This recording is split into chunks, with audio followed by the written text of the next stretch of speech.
Come near my family. No skin for the no matter what situation. I sailed my destiny.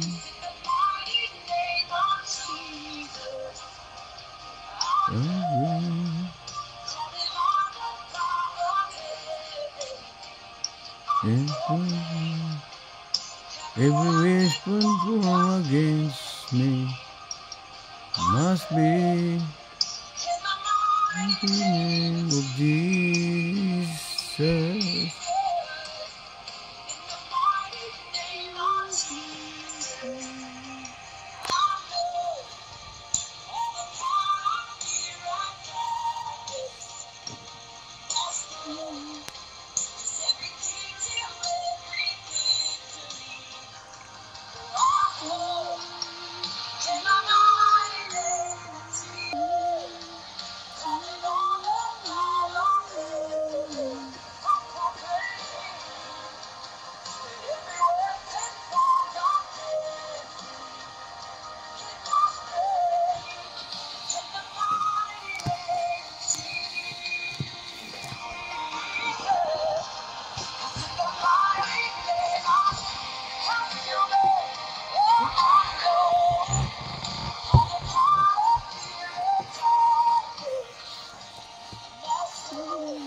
Mighty name of Jesus, continued, Lord God, to be exalted in our means, sealed everything by the blood of the Lamb.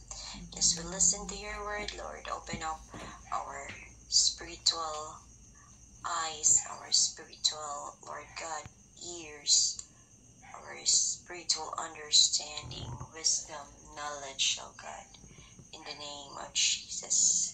Salamat, Lord, sa life ni Weng na mag-share sa imong word today.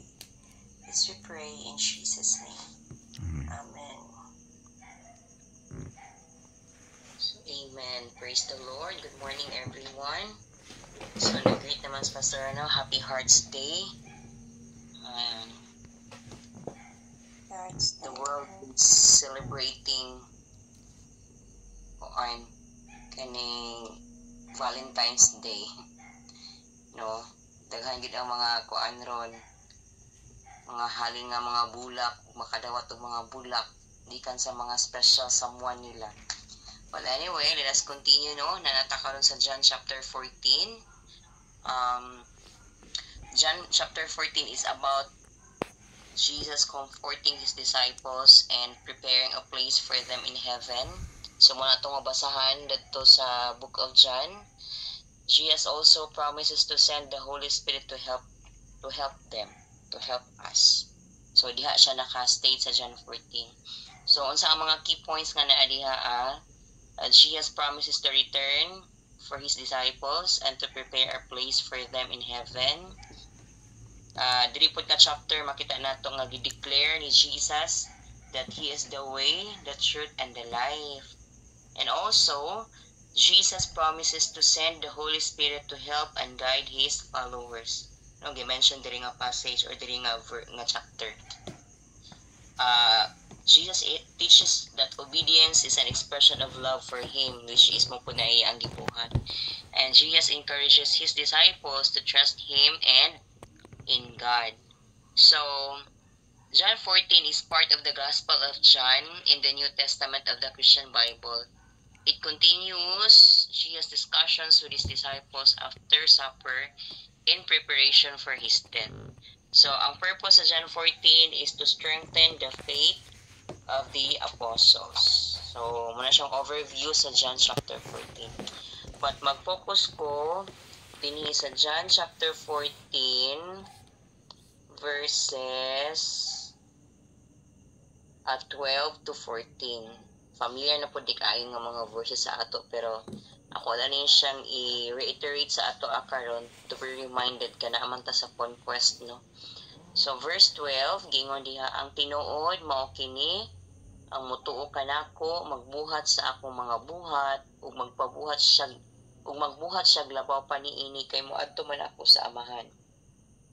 Ug buhaton ko bisan unsa ang inyong pangayoon sa akong ngalan, aron himayaon ang amahan pinaagi sa anak.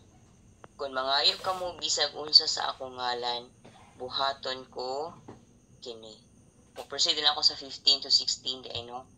Kung nahigugma kamo kanako, tumanan ninyo ang akong mga sugo.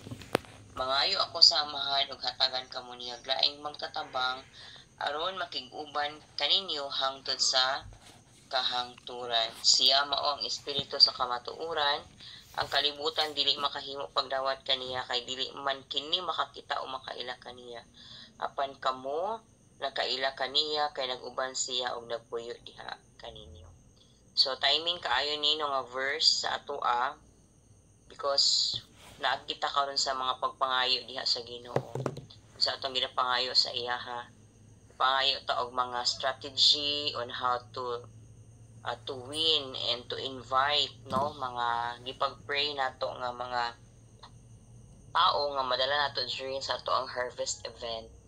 And gapangayo tag mga financial provision para sa mga activities nato, ang kanang family day, ang pag-abot nila pastoral silver, no. We are asking for God for financial, specifically financial provision for that event nga mahitabo sa ato in the coming days.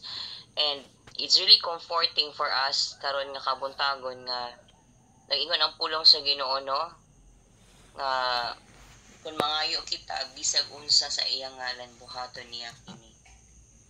Wow, kaya bitang assurance nato nga ang ato ding dili lang ta basta-basta nangayo sa wala, nangayo lang nga basta-basta nga pangayo lang wala tay expectation nga ato madawatan. But this is a promise sa ato this morning. Anything that we ask in Jesus name, iyang buhaton, no, para sa ato. So makapawala siya sa atong kabalaka o kahadlok nga sa baka, no, ako bakang giampo matuman baka to, or unsa baka na baka to'y kahimuan ma-fulfill baka to. So but this morning gi-remind ta sa Ginoo, kun mangayo itabisag unsa sa akong ngalan buhaton ko kini.